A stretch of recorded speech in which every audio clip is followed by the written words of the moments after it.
Vaishali talkies પાછળ દબાવી દીધેલ રસ્તો ખુલ્લો કરાવતું મહાનગરપાલિકા. ભાવનગર શહેરના જૂના બંદર રોડ પર આવેલ વૈશાલી ટોકીજની પાછળ જીએમબીના અને પ્રાઇવેટ માલિકીના ગોડાઉન આવેલા છે, જેનો લગભગ 40 ફૂટનો જાહેર રસ્તો જુદા જુદા દબાણકર્તાઓએ દબાવી દઈ 3 ઓરડી, સિમેન્ટનો ટાંકો તથા 3 થી 4 દિવાલ ખડકી દીધી હતી.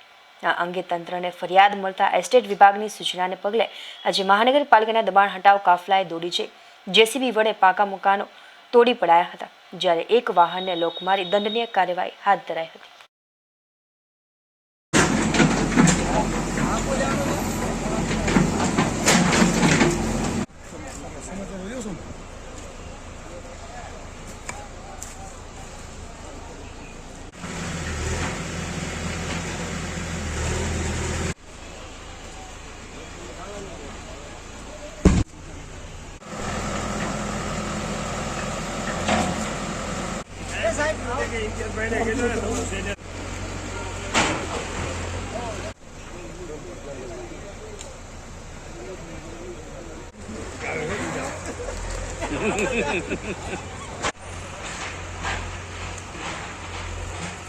यहाँ रह ले वांटो